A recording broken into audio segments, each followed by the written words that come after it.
आकाशवाणी मुंबई. मनोज अणावकर प्रादेशिक बातम्या देत आहे. ठळक बातम्या. डिजिटल सुरक्षेसाठी थांबा, विचार करा आणि मग कृती करा या 3 पायऱ्यांचा अवलंब करावा असं मन की बातमधून प्रधानमंत्र्यांचं देशवासियांना आवाहन.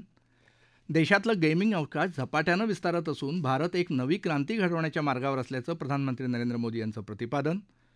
भारत बांगलादेश सीमेवरील पेट्रापोल या लँड पोर्टवर उभारलेल्या मैत्रीद्वार प्रवेशद्वाराचं केंद्रीय गृहमंत्री अमित शहा यांच्या हस्ते उद्घाटन.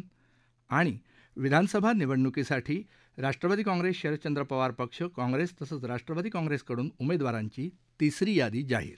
डिजिटल सुरक्षेसाठी थांबा, विचार करा आणि मग कृती करा या 3 पायऱ्यांचा अवलंब करावा असं आवाहन प्रधानमंत्री नरेंद्र मोदी यांनी देशवासियांना केलं आहे. त्यांनी आज आकाशवाणीवरून मन की बात या कार्यक्रमातून देशवासियांशी संवाद साधला. हा या कार्यक्रमाचा 115वा भाग होता. यावेळी प्रधानमंत्र्यांनी उदाहरणादाखल डिजिटल अटकेशी संबंधित फसवणुकीच्या 2 कॉल्सचं ध्वनिमुद्रण श्रोत्यांना ऐकवलं. फसवणूक करणाऱ्यांची कार्यपद्धती आणि अशावेळी आपण घाबरून न जायची खबरदारी याविषयी देखील त्यांनी श्रोत्यांना समजावलं. डिजिटल अटक अशी कुठलीही तरतूद कायद्यात नाही, तर ही फसवणूक आहे. अशा प्रकारची फसवणूक करणारे समाजाचे शत्रू आहेत असं ते म्हणाले. या सगळ्याचा प्रतिकार करण्यासाठी अनेक तपास यंत्रणा आणि राज्य सरकारं परस्पर सहकार्यानं काम करत असून यांच्यातल्या समन्वयासाठी राष्ट्रीय सायबर समन्वय केंद्राची स्थापना केली असल्याची माहिती त्यांनी दिली. समाजातल्या सगळ्यांच्या प्रयत्नांनीच आपण या आव्हानाचा सामना करू शकतो असं ते म्हणाले. रुको, बाद में सोचो और फिर एक्शन लो. ये 3 चरण आपकी डिजिटल सुरक्षा का रक्षक बनेंगे. साथियों, मैं फिर कहूंगा, डिजिटल अरेस्ट जैसी कोई व्यवस्था कानून में नहीं है. ये सिर्फ फ्रॉड है, फरेब है, झूठ है, बदमाशों का गिरोह है. और जो लोग ऐसा कर रहे हैं वो समाज के दुश्मन है. सायबर फसवणुकीला बळी पडलेल्याने अधिकाधिक लोकांपर्यंत त्याबाबत माहिती पोहोचवावी. जनजागृतीसाठी सेफ डिजिटल इंडिया हॅशटॅगचा वापर करावा.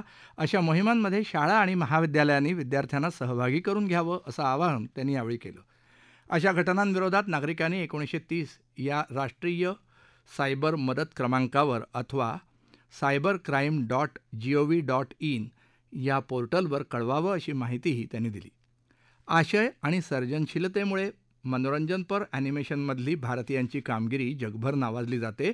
त्यामुळेच भारतातील ॲनिमेशन स्टुडिओज डिस्ने आणि वॉर्नर ब्रदर्स यासारख्या जगातल्या नावाजलेल्या निर्मिती संस्थांबरोबर काम करत असल्याचं त्यांनी सांगितलं. देशातलं गेमिंग अवकाशही झपाट्यानं विस्तारत असून भारत एक नवी क्रांती घडवण्याच्या मार्गावर असल्याचं ते म्हणाले.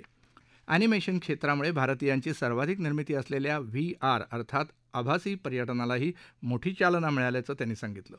उद्या 28 ऑक्टोबरला जागतिक ॲनिमेशन दिवस साजरा होणार असून यानिमित्तानं देशाला जागतिक ॲनिमेशन ऊर्जा केंद्र बनवायचा संकल्प करायचं आवाहनही त्यांनी केलं. यावेळी प्रधानमंत्र्यांनी भारतानं लडाखमध्ये हानले इथं आशियातल्या सर्वात मोठ्या MACE या इमेजिंग टेलिस्कोपची स्थापना केल्याविषयी देखील माहिती दिली. सरदार पटेल यांच्या 150व्या जयंती वर्षाला येत्या 31 ऑक्टोबरपासून तर 15 नोव्हेंबरपासून भगवान बिरसा मुंडा यांच्या 150व्या जयंतीला सुरुवात होणार असल्याचं स्मरण त्यांनी श्रोत्यांना करून दिलं. या दोन्ही महापुरुषांसमोरची आव्हानं वेगवेगळी होती, पण देशाची एकता हेच दोघांचं ध्येय होतं असं त्यांनी सांगितलं. बिरसा मुंडा 150 आणि सरदार 150 या हॅशटॅगसह देशाच्या विविधतेतल्या एकतेचा वारशाचा उत्सव साजरा करायचं आवाहन त्यांनी श्रोत्यांना केलं. देशभरात शारीरिक तंदुरुस्तीविषयी वाढत चाललेल्या जाणीवेच्या ऊर्जेचा आपल्याला अनुभव येत असल्याचं ते म्हणाले. भारताच्या कला आणि संस्कृतीबद्दल जगभरात असलेल्या आकर्षणाचाही उल्लेख प्रधानमंत्र्यांनी आजच्या मन की बातमध्ये केला. गेल्या 10 वर्षांमध्ये भूमिबंदरांचा जो विकास झाला आहे त्यामुळे शेजारी देशांमधल्या भाषा, संस्कृती आणि साहित्य यांच्यामधल्या आदानप्रदानात भर पडते असं केंद्रीय गृहमंत्री अमित शहा यांनी आज सांगितलं. पश्चिम बंगालमध्ये पेत्रापोल या भारत बांगलादेश सीमेवर असलेल्या लँडपोर्टवर उभारलेल्या मैत्रीद्वार प्रवेशद्वाराचं तसंच प्रवासी टर्मिनल इमारतीचं उद्घाटन केंद्रीय गृहमंत्री अमित शहा यांच्या हस्ते आज झालं. त्यावेळी ते बोलत होते.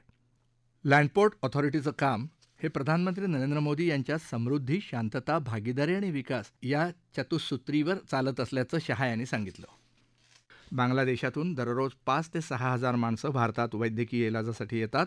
या भूमिबंदरांवरच्या वाढत्या सुविधांमुळे व्यापार वाहतुकीतही वाढ होईल. परिणामी मोठ्या प्रमाणावर रोजगाराच्या संधीही उपलब्ध होतील असंही त्यांनी सांगितलं. या प्रादेशिक बातम्या आकाशवाणीच्या मुंबई केंद्रावरून देत आहोत. महाराष्ट्र विधानसभा निवडणुकीसाठी राष्ट्रवादी काँग्रेस शरदचंद्र पवार पक्ष, राष्ट्रवादी काँग्रेस तसंच काँग्रेस पक्षानं आपापल्या उमेदवारांच्या तिसऱ्या याद्या जाहीर केल्या आहेत. राष्ट्रवादी काँग्रेस शरदचंद्र पवार पक्षानं कारंजा इथून न्यायक पटणी, हिंगणघाटमधून अतुल वांदिले, अणुशक्तीनगर इथून फहाद अहमद, हिंगणा इथून रमेश बंग, चिंचवडमधून राहुल कलाटे आणि परळी विधानसभा मतदारसंघातून राजेसाहेब देशमुख यांना उमेदवारी जाहीर केली आहे. राष्ट्रवादी काँग्रेसनं गेवराई विधानसभा मतदारसंघातून विजयसिंह पंडित, फलटणमधून सचिन पाटील, निफाडमधून दिलीप बनकर आणि पारनेरमधून काशीनाथ दाते यांना उमेदवारी जाहीर केली आहे. काँग्रेसच्या यादीत 16 नावांचा समावेश आहे. यात दिग्रस मतदारसंघातून माणिकराव ठाकरे यांना तर अंधेरी पश्चिममधून सचिन सावंत यांना काँग्रेसनं निवडणुकीच्या रिंगणात उतरवलं आहे. कोल्हापूर उत्तर विधानसभा मतदारसंघातून राजेश लाटकर आणि सांगलीतून पृथ्वीराज लाटकर काँग्रेसकडून निवडणूक लढवणार आहेत. काँग्रेस उमेदवारी देण्यासाठी नातीगोती पाहत नसून जो जिंकेल त्यालाच उमेदवारी दिली जात आहे, असं काँग्रेसचे नेते विजय वडेट्टीवार यांनी सांगितलं. ते आज नागपूर इथं वार्ताहरांशी बोलत होते. काँग्रेस आज 14 उमेदवारांची यादी जाहीर करणार असल्याचंही ते म्हणाले. विधानसभा निवडणुकीच्या प्रचारादरम्यान कोणत्याही उमेदवारानं किंवा पक्षाच्या नेत्यानं कुणाच्याही भावना दुखावणारं वक्तव्य करू नये, अशा सूचना झारखंडच्या मुख्य निवडणूक अधिकारी नेहा अरोरा यांनी केलं आहे. अशा प्रकारची वक्तव्य ही आचारसंहितेचं उल्लंघन ठरू शकतात. अशा प्रकरणात संबंधित व्यक्तीविरोधात गुन्हा दाखल केला जाईल, असा इशाराही त्यांनी दिला आहे. श्रोतेहो, विधानसभा निवडणुकीच्या निमित्तानं आढावा विधानसभा मतदारसंघाचा हा कार्यक्रम दररोज संध्याकाळी 7:10 अस्मिता वाहिनीसह प्रादेशिक वृत्तविभागाच्या यूट्यूबवरून प्रसारित केला जात आहे. या कार्यक्रमात आज रायगड जिल्ह्यातल्या मतदारसंघांचा आढावा आपल्याला ऐकता येईल.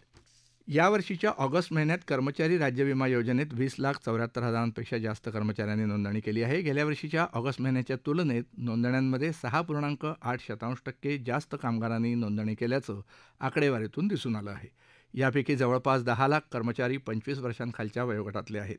ऑगस्ट महिन्यात नोंदणी केलेल्या कर्मचाऱ्यांपैकी 4,14,000 महिला कर्मचारी आहेत. दक्षिण मध्य रेल्वेनं नांदेड पनवेल नांदेड आणि विजयवाडा नांदेड या विशेष रेल्वे गाड्यांची प्रत्येकी एक फेरी चालवायचा निर्णय घेतला आहे. नांदेड पनवेल नांदेड अशी अजून एक विशेष रेल्वे मनमाड कल्याण मार्गे चालवायचं नियोजन होतं, मात्र प्रवाशांच्या प्रतिसादाअभावी ही गाडी रद्द करण्यात आली आहे. मुंबईतल्या वांद्रे टर्मिनसवर आज पहाटे 2:30च्या सुमाराला प्रचंड गर्दी झाल्यामुळे चेंगराचेंगरी झाली. यात 9 जण जखमी झाले असून दोघांची प्रकृती गंभीर आहे. वांद्रे टर्मिनस इथल्या फलाट क्रमांक 1 वर वांद्रे गोरखपूर या गाडीत बसण्यासाठी मोठी गर्दी झाल्यामुळे ही चेंगराचेंगरी झाली. दिवाळीसाठी आपल्या गावी जाणाऱ्या मजुरांचा या गर्दीत समावेश होता. गोंदिया जिल्ह्यात काल 2 दुचाकीस्वारांच्या झालेल्या अपघातात एकाचा मृत्यू झाला. या दोन्ही दुचाकी विरुद्ध दिशेने येत होत्या. सडक अर्जुनी इथं रात्रीच्या वेळी त्यांची समोरासमोर धडक झाली. या अपघातात आणखी एक दुचाकीस्वार जखमी झाला असून त्याला उपचारासाठी गोंदियाच्या शासकीय रुग्णालयात दाखल केलं आहे. ठळक बातम्या पुन्हा एकदा. डिजिटल सुरक्षेसाठी थांबा, विचार करा आणि मग कृती करा, या 3 पायऱ्यांचा अवलंब करावा, असं मन की बातमधून प्रधानमंत्र्यांचं देशवासियांना आवाहन. देशातलं गेमिंग अवकाश झपाट्यानं विस्तारत असून भारत एक नवी क्रांती घडवायच्या मार्गावर असल्याचं प्रधानमंत्री नरेंद्र मोदी यांचं प्रतिपादन. भारत बांगलादेश सीमेवरील पेट्रापोल या लँडपोर्टवर उभारलेल्या मैत्रीद्वार प्रवेशद्वाराचं केंद्रीय गृहमंत्री अमित शहा यांच्या हस्ते उद्घाटन. आणि विधानसभा निवडणुकीसाठी राष्ट्रवादी काँग्रेस शरदचंद्र पवार पक्ष, काँग्रेस तसंच राष्ट्रवादी काँग्रेसकडून उमेदवारांची तिसरी यादी जाहीर. याबरोबरच आकाशवाणी मुंबई केंद्रावरचं हे प्रादेशिक बातमीपत्र संपलं. नमस्कार.